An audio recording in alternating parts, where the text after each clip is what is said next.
इंद्रियों के संयम के साथ इसमें लगने का विधान है। इंद्रियों का आराम चाहने वाले पापायु हैं।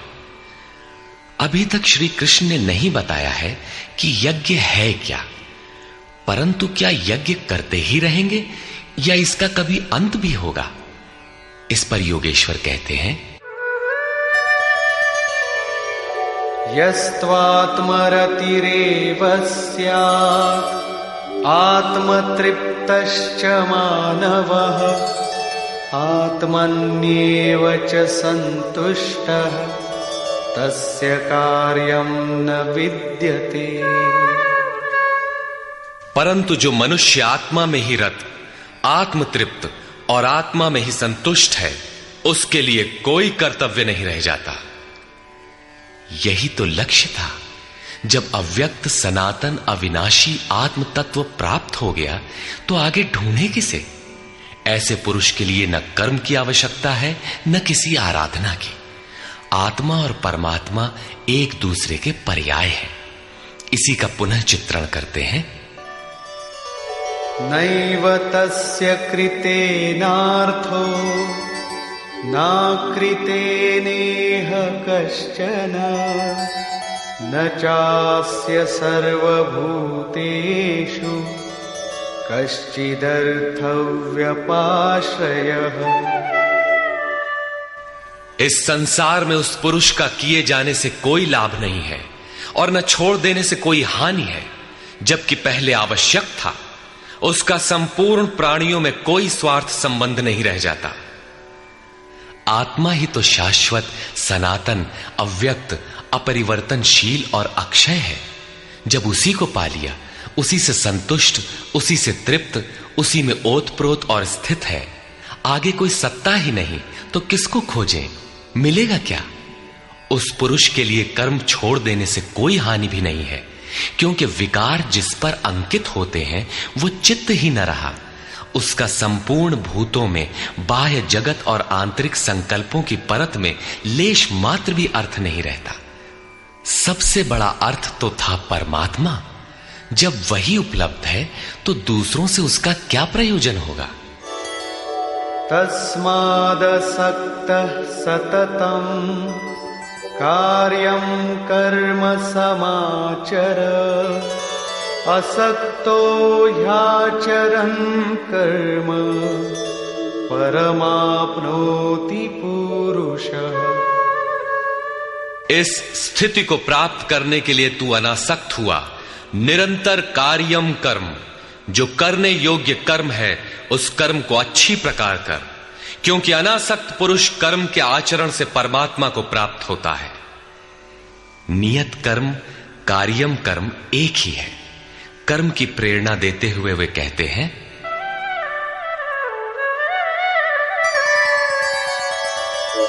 कर्मणैव हि संसिद्धिम् आस्थिता जनकादयः लोकसंग्रहमेवापि संपश्यन् कर्तुमर्हसि। जनक माने राजा जनक नहीं, जनक जन्मदाता को कहते हैं। योग ही जनक है, आपके स्वरूप को जन्म देता है, प्रकट करता है। योग से संयुक्त प्रत्येक महापुरुष जनक हैं। ऐसे योग संयुक्त बहुत से ऋषियों, जनकादयः, जनक इत्यादि ज्ञानी जन महापुरुष भी कर्मणा एव संसिद्धिम, कर्मों के द्वारा ही परम सिद्धि को प्राप्त हुए हैं। परम सिद्धि माने परम तत्व परमात्मा की प्राप्ति। जनक इत्यादि जितने भी पूर्व में होने वाले महर्षि हुए हैं, इस कार्यम कर्म के द्वारा जो यज्ञ की प्रक्रिया है, इस कर्म को करके ही संसिद्धिम, परम सिद्धि को प्राप्त हुए। किंतु प्राप्ति के पश्चात वे भी लोक संग्रह को देखकर कर्म करते हैं, लोकहित को चाहते हुए कर्म करते हैं।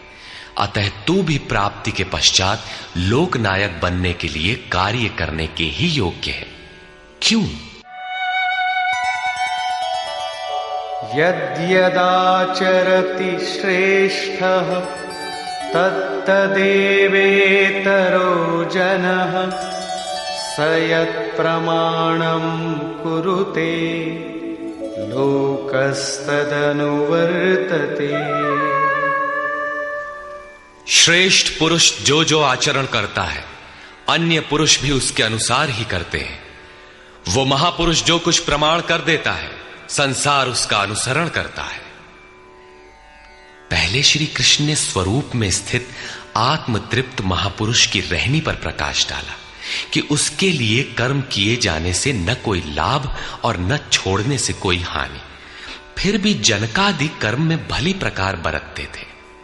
वहां उन महापुरुषों से श्री कृष्ण धीरे से अपनी तुलना कर देते हैं कि मैं भी एक महापुरुष हूं।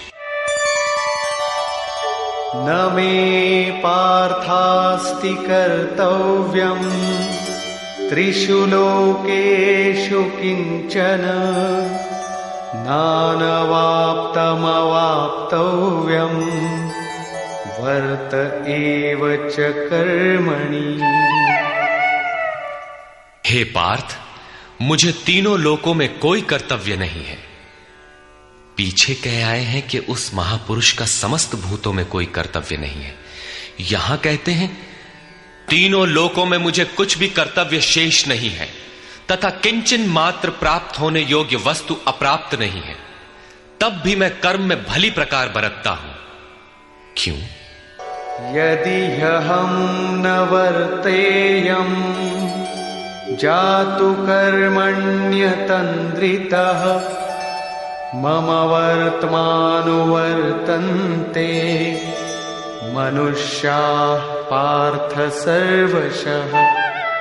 क्योंकि यदि मैं सावधान होकर कदाचित कर्म में न बरतूं तो मनुष्य मेरे बर्ताव के अनुसार बरतने लग जाएंगे। तो क्या आपका अनुकरण भी बुरा है? श्री कृष्ण कहते हैं हां। उत्सीदेयुरिमे लोका न कुर्यां कर्म चेदहम् शंकरस्य च कर्ता स्याम् उपहन्यामिमाः प्रजाः। यदि मैं सावधान होकर कर्म न करूं तो ये सब लोग भ्रष्ट हो जाएं और मैं शंकरस्य वर्ण संकर का करने वाला हूं तथा इन सारी प्रजा का हनन करने वाला, मारने वाला बनूं। स्वरूप में स्थित महापुरुष सतर्क रहकर यदि आराधना क्रम में न लगे रहें तो समाज उनकी नकल करके भ्रष्ट हो जाएगा। महापुरुष ने तो आराधना पूर्ण करके परम नैष्कर्म्य की स्थिति को पाया है। वे न करें तो उनके लिए कोई हानि नहीं है, किंतु समाज ने तो अभी आराधना आरंभ ही नहीं की। पीछे वालों के मार्गदर्शन के लिए ही महापुरुष कर्म करते हैं। मैं भी करता हूं। अर्थात श्री कृष्ण एक महापुरुष थे, न कि बैकुंठ से आए हुए कोई विशेष भगवान।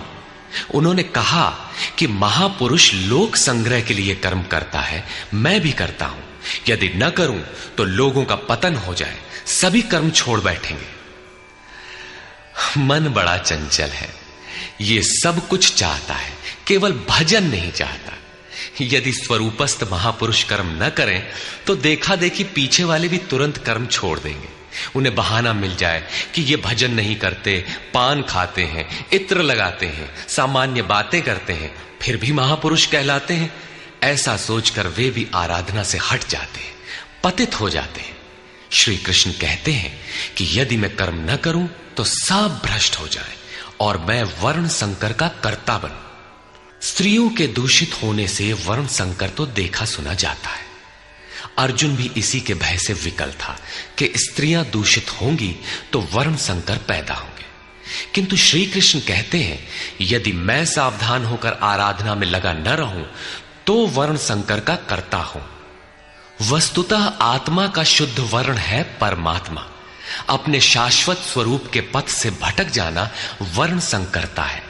यदि स्वरूपस्थ महापुरुष क्रिया में नहीं बरतता तो लोग उनके अनुकरण में क्रिया रहित हो जाएंगे, आत्म पथ से भटक जाएंगे, वर्ण संकर हो जाएंगे, वे प्रकृति में खो जाएंगे। स्त्रियों का सतीत्व एवं नस्ल की शुद्धता एक सामाजिक व्यवस्था है, अधिकारों का प्रश्न है।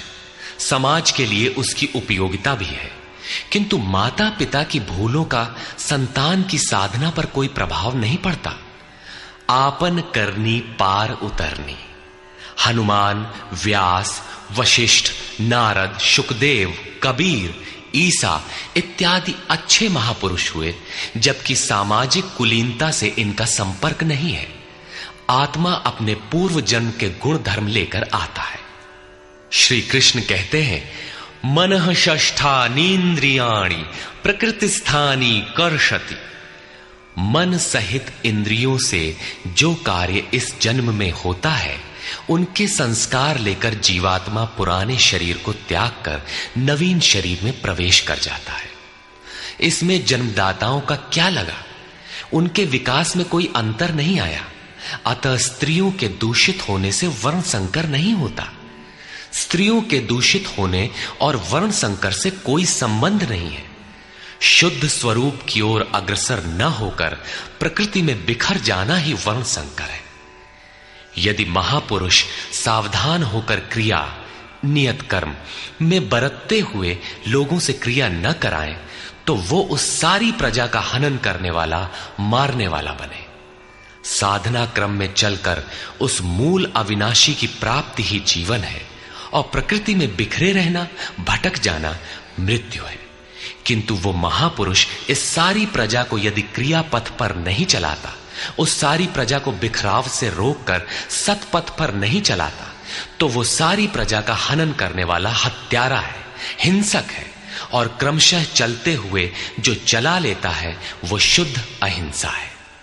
गीता के अनुसार शरीर का निधन, नश्वर कलेवरों का निधन मात्र परिवर्तन है, हिंसा नहीं।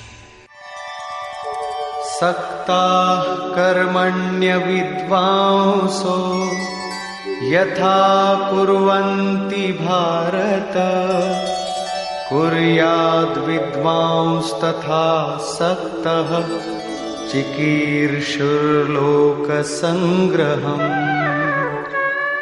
हे भारत, कर्म में आसक्त हुए अज्ञानी जन जैसे कर्म करते हैं, वैसे ही अनासक्त हुआ विद्वान, पूर्ण ज्ञाता भी लोक हृदय में प्रेरणा और कल्याण संग्रह चाहता हुआ कर्म करे।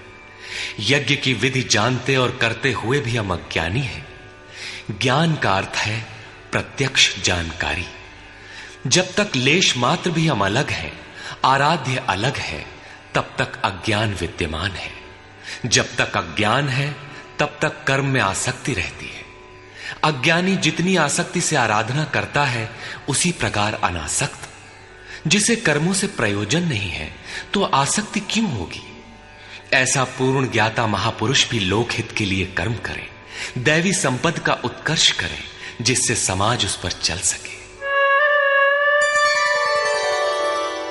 न बुद्धिभेदं जनयेद् अज्ञानां कर्म संगिनां जोषयेत् सर्वकर्माणि विद्वान् युक्तः समाचरन्। ज्ञानी पुरुषों को चाहिए कि कर्मों में आसक्ति वाले अज्ञानियों की बुद्धि में भ्रम न पैदा करें। अर्थात स्वरूपस्थ महापुरुष ध्यान दें कि उनके किसी आचरण से पीछे वालों के मन में कर्म के प्रति अश्रद्धा न उत्पन्न हो जाए। परमात्म तत्व से संयुक्त महापुरुष को भी चाहिए कि स्वयं भली प्रकार नियत कर्म करता हुआ उनसे करावे। यही कारण था कि पूज्य महाराज जी वृद्धावस्था में भी रात के 2 बजे ही उठकर बैठ जाएं, खांसने लगे। 3 बजे बोलने लगे, उठो मिट्टी के पुतलो। सब उठकर चिंतन में लग जाएं तो स्वयं थोड़ा लेट जाएं। कुछ देर बाद फिर उठकर बैठ जाएं, कहें, तुम लोग सोचते हो कि महाराज सो रहे हैं, किंतु मैं सोता नहीं, श्वास में लगा हूं। वृद्धावस्था का शरीर है, बैठने में कष्ट होता है, इसी से मैं पड़ा रहता हूं। लेकिन तुम्हें तो स्थिर और सीधे बैठकर चिंतन में लगना है। जब तक तैल धारा के सदृश श्वास की डोरी न लग जाए, क्रम न टूटे, अन्य संकल्प बीच में व्यवधान उत्पन्न न कर सकें, तब तक सतत लगे रहना साधक का धर्म है। मेरी श्वास तो बांस की तरह स्थिर खड़ी है। यही कारण है कि अनुयायियों से कराने के लिए वो महापुरुष भली प्रकार कर्म में बरतता है। जिस गुण को सिखावे उसे करके दिखावे। इस प्रकार स्वरूपस्थ महापुरुष को भी चाहिए कि स्वयं कर्म करता हुआ साधकों को भी आराधना में लगाए रहे। साधक भी श्रद्धापूर्वक आराधना में लगे, किंतु चाहे ज्ञान योगी हो अथवा समर्पण भाव वाला निष्काम कर्म योगी हो, साधक में साधना का अहंकार नहीं आना चाहिए। कर्म किसके द्वारा होते हैं, उसके होने में कौन कारण है, इस पर श्री कृष्ण प्रकाश डालते हैं।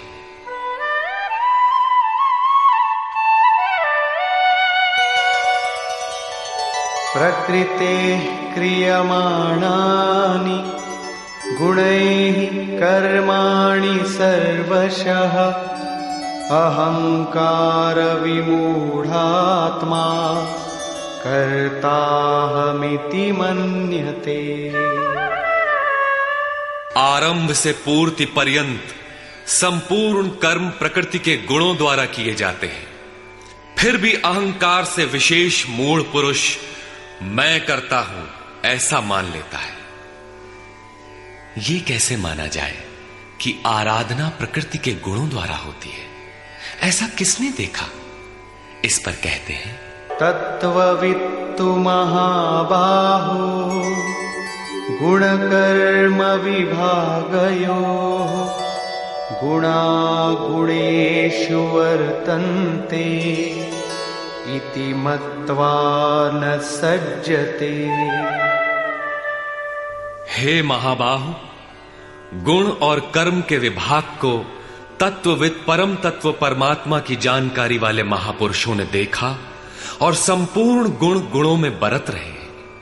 ऐसा मानकर वे गुण और कर्मों के कर्तापन में आसक्त नहीं होते। यहां तत्व का अर्थ परम तत्व परमात्मा है, न कि 5 या 25 तत्व जैसा कि लोग गणना करते हैं। योगेश्वर श्री कृष्ण के शब्दों में तत्व एकमात्र परमात्मा है, अन्य कोई तत्व है ही नहीं। गुणों को पार करके परम तत्व परमात्मा में स्थित महापुरुष गुण के अनुसार कर्मों का विभाजन देख पाते हैं। तामसी गुण रहेगा तो उसका कार्य होगा आलस्य, निद्रा, प्रमाद, कर्म में प्रवृत्त न होने का स्वभाव। राजसी गुण रहेंगे तो आराधना में पीछे न हटने का स्वभाव, शौर्य, स्वामी भाव से कर्म होगा। और सात्विक गुण कार्यरत होने पर ध्यान, समाधि, अनुभवी उपलब्धि, धारावाहिक चिंतन, सरलता स्वभाव में होगी। गुण परिवर्तनशील है। प्रत्यक्षदर्शी ज्ञानी ही देख पाता है कि गुणों के अनुरूप कर्मों का उत्कर्ष अपकर्ष होता है। गुण अपना कार्य करा लेते हैं, अर्थात गुण गुणों में बरतते हैं। ऐसा समझकर वो प्रत्यक्ष दृष्टा कर्म में आसक्त नहीं होता। किंतु जिसने गुणों का पार नहीं पाया, जो अभी रास्ते में है, उन्हें तो कर्म में आसक्त रहना है। इसलिए प्रकृतेर्गुण सम्मूढ़ाः सज्जन्ते गुण कर्मसु तान् कृत्स्नविदो मन्दान् कृत्स्नविन्न विचालयेत्। प्रकृति के गुणों से मोहित हुए पुरुष गुण और कर्मों में क्रमशः निर्मल गुणों की ओर उन्नति देखकर उनमें आसक्त होते हैं। उन अच्छी प्रकार न समझने वाले मंदान शिथिल प्रयत्न वालों को अच्छी प्रकार जानने वाला ज्ञानी चलायमान न करे।